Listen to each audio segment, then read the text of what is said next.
तरफ हम आपका अपनी जान की बाजी भी लगा देंगे। अब मैं आपसे एक प्रश्न पूछूंगा, यही बातें तो भगत सिंह भी कह रहे थे, यही बातें तो भगत सिंह भी कह रहे थे। और ऐसा नहीं था कि आपका भारत छोड़ो आंदोलन के दौरान जैसे कि असहयोग में जो चोरी चोरा घटना हुई, चोरी चोरा हुआ आपका, तो उसकी वजह से गांधी जी ने असहयोग को वापस ले लिया था। इस भारत छोड़ो आंदोलन में सैकड़ों चौकियां जलाई गई, सैकड़ों डाकखाने जलाए गए, रेल की पटरियां उखाड़ फेंकी लोगों ने, सड़कें उखाड़ दी, जितने सरकारी दफ्तर थे सब में तोड़फोड़ कर दी। गांधी जी ने कहा था लोगों से कि अहिंसा का मार्ग तुमको अपनाना है, अहिंसा का मार्ग तुमको अपनाना होगा। भगत सिंह इसके विपरीत थे, उन्होंने कहा था अहिंसा से नहीं प्राप्त हो सकता। ठीक है, अहिंसा का योगदान हो सकता है लेकिन अहिंसा से प्राप्त नहीं कर सकते आप चीज़ों को। तो वो भारत छोड़ो आंदोलन शुरू हुआ, जनता तीव्र हुई, और यहीं पर ब्रिटिश सरकार को ये पता चला कि भाई भारत छोड़ो प्रस्ताव पारित हो चुका है और सरकार को उखाड़ फेंकने की बात की जा रही है, और किसी भी कीमत पर सरकार को करो या मरो जैसी चीज़ें, डू और डाई जैसी चीज़ें अब आ चुकी हैं। तो ब्रिटिश सरकार घबराई और ब्रिटिश सरकार ने कहा कि इस आंदोलन को जैसे भी दबाया जा सके वैसे दबाइए, गांधी को गिरफ्तार करिए। और गांधी जी का क्या था, गांधी जी जब जेल में जाते थे, जैसे गांधी जी का खुद का स्टेटमेंट था, उन्होंने कहा था ये जेल से आना जाना तो चूहे बिल्ली का खेल है। मतलब जेल में जाए, और गांधी जी क्या करते थे, आपका जेल में जाकर के अनशन शुरू करते थे, और अनशन से ब्रिटिश सरकार घबरा जाती थी और बहुत सारे समझौते हो जाते थे, क्योंकि वो देश के आपका इम्पोर्टेंट लीडर थे, सबसे बड़े नेता थे उस समय पर, आप सबसे बड़ा व्यक्तित्व थे उस देश का, सबसे बड़ी पर्सनालिटी थी उनकी। तो वो क्या है, ब्रिटिश सरकार को मजबूर होना पड़ता था वहां से बाहर उनको निकालने के लिए। लेकिन इस बार ब्रिटिश सरकार ने ये कहा, ठीक है, आपका ब्रिटिश सरकार ने ये कहा कि ये अनशन करें, और अनशन करने के बाद यदि ये मर भी जाएं तो भी इनको रिहा नहीं करना, और अंदर जहां पर इनको कैद रखा जाए वहीं पर इनका अंतिम संस्कार कर दिया जाए, चंदन की लकड़ी पहले से ही रखो। तो ब्रिटिश सरकार, अब आप समझ सकते हैं कितनी सख्त हो गई थी इस आंदोलन को दमन करने के लिए, इस आंदोलन को दबाने के लिए। हम सब करके बताएं, बात समझ में आई? बोलेंगे। गांधी जी का भाषण 70 मिनट को, गांधी जी का भाषण 70 मिनट का यहाँ पर हुआ। और हमने क्या बोला, क्या डेट क्या थी, 8 अगस्त। दरअसल में इसके बारे में जो आपका अगले दिन कौन सा दिन था, 9 अगस्त। तो 9 अगस्त को क्या हमारे देश में एक घटना हुआ था, आपको पता होगा, काकोरी एक्शन, 9 अगस्त 1925 को। तो उसका एक दिवस था अगले दिन। ठीक है, तो गांधी जी ने यहाँ पर भाषण दिया, कुछ स्टेटमेंट लिखना, महात्मा गांधी क्या कहते हैं। महात्मा गांधी, महात्मा गांधी, यहाँ पर एक स्टेटमेंट पूछा जाता है। उन्होंने कहा था, मैं भारत की आज़ादी से कम कुछ नहीं चाहता हूँ, मैं भारत की आज़ादी, आंदोलन के दौरान गांधी जी ने कहा था मैं भारत की आज़ादी से कम, I want nothing less than, आज़ादी से कम कुछ नहीं चाहता हूँ, आई वॉन्ट इंडिया। इसी समय का साथी वक्तव्य आता है नेहरू जी का, नेहरू जी का। नेहरू जी ने क्या कहा था, हम आज़ादी की लड़ाई के अंतिम चरण में पहुंच गए हैं, हम आज़ादी की लड़ाई के, और ये बहुत ज़रूरत है कि हम सब भारतीयों को मिलकर इसमें सामने पहुंचना होगा। क्या बोलेंगे, we are in the last phase of the fight, we are freedom. Third one, तीसरी चीज है जयप्रकाश नारायण, जयप्रकाश नारायण। जयप्रकाश नारायण आप जानते हैं, इन्होंने इंदिरा गांधी जी की सरकार को उठा फेंका था, इन्होंने कहा था कि यह एक जन क्रांति है, ये कहा गया। देखिए, जब नेहरू जी ने ये कहा कि भाई हमको अपने मतलब पूर्ण प्रयास के साथ में लड़ना होगा और हम आज़ादी की लड़ाई के अंतिम अंतिम अंतिम चरण में पहुंच गए हैं, क्योंकि इसके पीछे कारण क्या थे मैंने आपको बताया था, अगर आपको पॉलिटी की क्लासेस में ध्यान हो, कि जापान किधर बढ़ रहा था, साउथ एशिया में। या कल की क्लास में भी हमने बताया कौन कौन सी जगह, कोई एक देश का नाम लिखिए, कोई एक देश का नाम लिखिए साथी, जिसकी हम बात करें और आप ये कह सकें कि उस देश को जापान ने लगभग अपने कब्जे में कर लिया था। तो क्या कहेंगे, सिंगापुर हो गया, म्यांमार हो गया। तो ये सब जो आपका जापान की फौज थी भारत की तरफ बढ़ रही थी। तो यहाँ पर क्या था, ब्रिटिश सरकार भी बहुत सारे मोर्चों पर पीछे होने लगी थी। जब कोई सरकार युद्ध के समय पर पीछे होने लगे उसको बोला जाता है सर्वछार की नीति। सर्वछार की नीति, सर्वछार की नीति क्या है, जैसे कि भाई ऐसे समझिए, जैसे कि इसको बहुत आसान शब्दों में ऐसे समझ सकते हैं आप, ये नदी है, इधर से कोई सेना बढ़ रही है, बहुत सारी सेना बढ़ रही है इधर, और इस नदी पर एक पुल है, और इधर वाली सेना को पता है इधर सेना कम है, इसको पता है कि ये इस पुल से होकर के निकलेंगे, तो ये क्या करेंगे, पीछे हट जाएंगे और इस पुल को क्या कर देंगे, तोड़ देंगे। यानी कि जो बीच के संसाधन आदि हैं उनको नष्ट करते हुए पीछे की तरफ हट जाना, पीछे की तरफ हट जाना। तो भारतीय लोगों को ये पता था कि अगर ब्रिटेन यहाँ से पीछे हट गया इस मोर्चे से, तो कल को जापानी क्या करेंगे, भारतीयों के साथ में अत्याचार करेंगे। और ये जो ब्रिटिशियर्स हैं, ये हम भारतीयों को बस ऐसे ही छोड़ जाएंगे, हमारे हमारे हाल पर छोड़ जाएंगे। और यहाँ पर आकर के जो सेनाएं आपका कत्लेआम करेंगी, उससे बचने के लिए हमारे पास फिर कोई उपाय नहीं होगा। इसीलिए इस बात की ज़रूरत है कि हम लोग अभी संगठित होकर के अभी इस लड़ाई में अपने, अगर आहुति भी प्राणों की देनी पड़ती है तो दे दें। तो ये बहुत सारे मेजर कारण थे, ठीक है, कि भाई हम अंतिम चरण में हैं ये कहने के। अब ब्रिटिश सरकार ने भी ये सब देख रही थी कि भाई ब्रिटिश सरकार को पता था, तो ब्रिटिश सरकार ने चलाया ऑपरेशन जीरो आवर 9 अगस्त को। 9 अगस्त को क्या चला था, 9 अगस्त 1942, operation operation zero hour. Zero hour क्यों बोलते हैं इसको, जीरो जीरो टाइम कब होता है बताओ, जीरो जीरो तो रात को 12 बजे। तो ब्रिटिश सरकार रात में ही एक्टिव हो गई थी इसमें, रात में ही। और आपका सुबह होते होते तो उसने जो इसके मुख्य नेतृत्व यानी कि जो नेता थे उनको गिरफ्तार कर लिया। अच्छा जी, मुख्य नेता कौन कौन थे, मुख्य नेता कौन कौन थे इसमें बताएंगे। ऑपरेशन जीरो आवर चलाकर सभी गिरफ्तार, all arrested during zero, operation zero hour चलाकर सभी को गिरफ्तार कर लिया गया।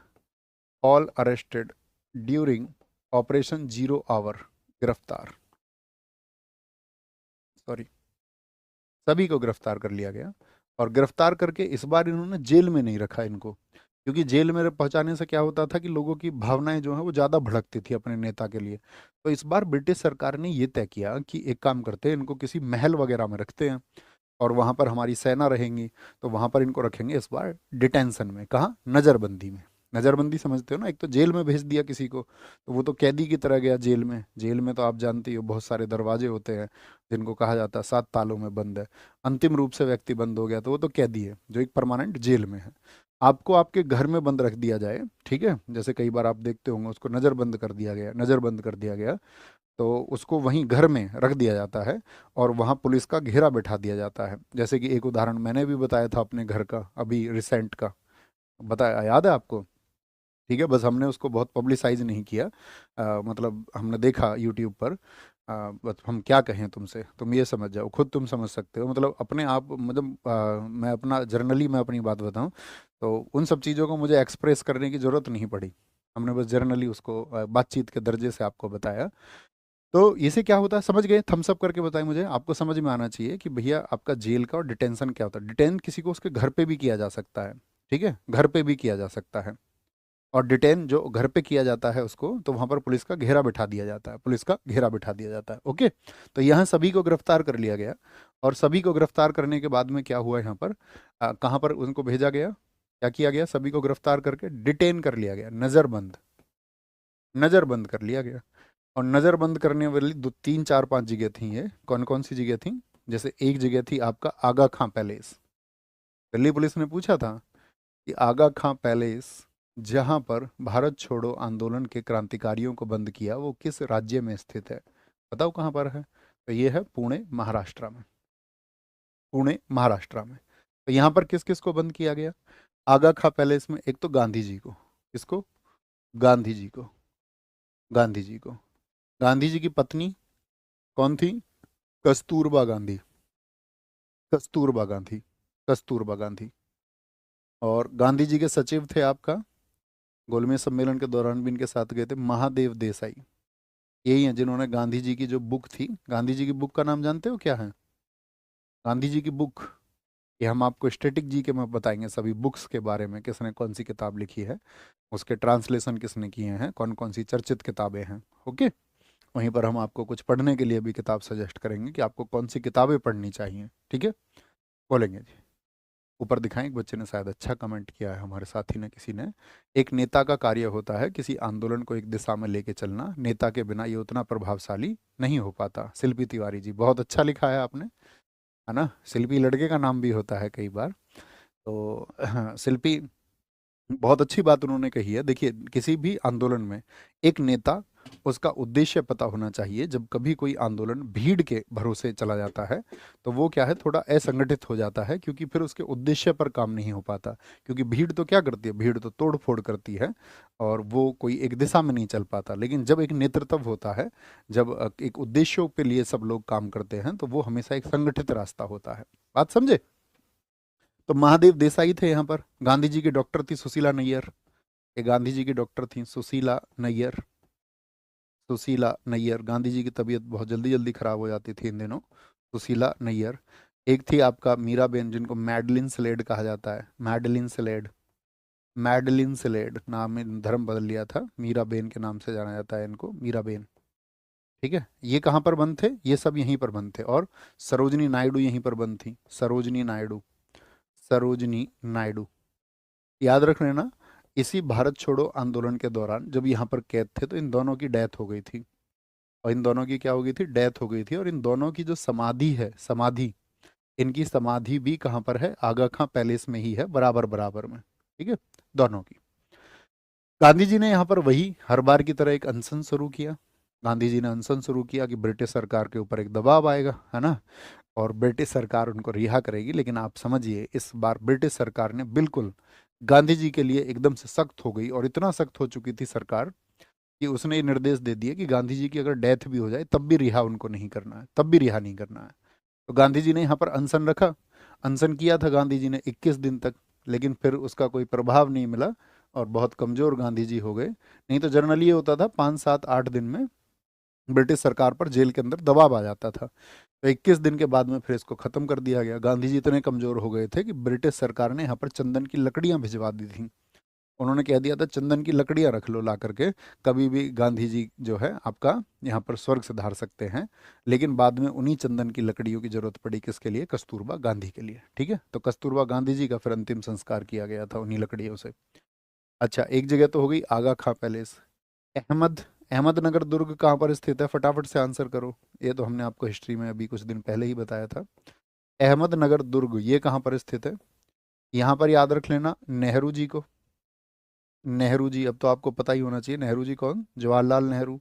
बाद में इनको अल्मोड़ा जेल भेज दिया गया था। बाद में अल्मोड़ा जेल में इनको भेज दिया गया था, अल्मोड़ा जेल में। यानी मुख्य क्रांतिकारी इस समय पर आपका जेल में ही थे नेहरू जी। आपका एक थे आपका अबुल कलाम आज़ाद जो थे, अबुल कलाम, मौलाना अबुल कलाम आज़ाद। अबुल कलाम कहाँ पर थे, इनको भी बाद में भेजा गया था बाकुंडा जेल, बंगाल की। बाद में कहाँ भेज दिया गया था इनको, बाकुंडा जेल। बाकुंडा जेल इनको भेज दिया गया था बाद में, बाकुंडा जेल। सभी लोग ज्यादातर यहीं थे आपका, जैसे सरदार वल्लभ भाई पटेल, सरदार जी भी यहीं थे, सरदार सरदार पटेल जी यहीं पर थे आपका। अगर हम बात करें जेबी कृपलानी, इनकी वाइफ भी इस समय पर बहुत एक्टिव थी, सुचेता कृपलानी जी इन्हीं की वाइफ है, जो यूपी की पहली मुख्यमंत्री बनी। ठीक है, तो ये कुछ प्रमुख लोग हैं उस समय के। बस इनसे अलग थे कि राजेंद्र प्रसाद अलग थे, उनको अलग लिखना। राजेंद्र प्रसाद जी थे, उनको पटना में, राजेंद्र प्रसाद जी, उनको रखा गया था बांकीपुर जेल में। बांकीपुर बांकीपुर जेल में रखा गया। और बांकीपुर जेल कहाँ पर है, ये पटना में है। कहाँ पर है, पटना में। बांकीपुर जेल पटना में रखा गया। तो क्या मुझे एक बार थम्सअप करके बताइए कि जो शीर्ष नेतृत्व था उस सभी को आपका गिरफ्तार करके नजरबंद करके कहीं ना कहीं रख लिया गया, तो फिर नेतृत्व किसके हाथ में था? एक तो वो लोग जो फरार हो गए, जो सरकार के हाथ में नहीं आए। एक तो वो लोग जो गुप्त तरीके से गतिविधियां करते रहे अंडरग्राउंड रह करके। ठीक है, अभी हम बताएंगे। रेडियो चलाया उन्होंने अपना, एक व्यक्ति के द्वारा, आपका नरीमन प्रिंटर के द्वारा एक रेडियो को विकसित किया। उस रेडियो पे प्रोग्राम आते थे, उस पर जो पुराने नेताजी थे इन सब लोगों के भाषण लोगों को सुनाए जाते थे, प्रकाशन होता था उनका, है ना। और एक जो लोग गिरफ्तार नहीं हुए थे वो अपने स्पीच भी उस पर देते थे, जैसे राम मनोहर लोहिया जैसे लोग। ठीक है, जैसे आपका जयप्रकाश नारायण जी, गिरफ्तार जयप्रकाश नारायण जी भी हुए थे, लेकिन वो दिवाली के अवसर पर एक उत्सव हो रहा था, तो उस समय पर वो आपका दिवाली के उत्सव पर वो थे आपका हजारीबाग जेल में, वो वहां से फरार हो गए हजारीबाग जेल से। ठीक है, तो क्या बोलेंगे, तो ये प्रमुख व्यक्ति आपका, आप कहेंगे भैया गिरफ्तार हो चुके। तो यहीं पर एक अंग्रेज आपका एफ जी हचिंस है। एफ जी हचिंस है एक, इसने एक बहुत अच्छा स्टेटमेंट दिया है, एफ जी हचिंस ने। इसने कहा था कि इस समय सबके गिरफ्तार होने के बाद में भी भारत छोड़ो आंदोलन एक स्वयं प्रवर्तित क्रांति बन चुका था। स्व प्रवर्तित, यानी अब नेताओं की जरूरत नहीं बची थी, स्व प्रवर्तित क्रांति बन चुका था। स्पॉन्टेनियस रिवॉल्यूशन बोलते हैं। स्पॉन्टेनियस, स्पॉन्टेनियस रिवॉल्यूशन किसने कहा है इसको? स्पॉन्टेनियस रिवॉल्यूशन क्यों कहा है? स्व प्रवर्तित। अब ये स्व चलता रहेगा, खुद चलने वाला।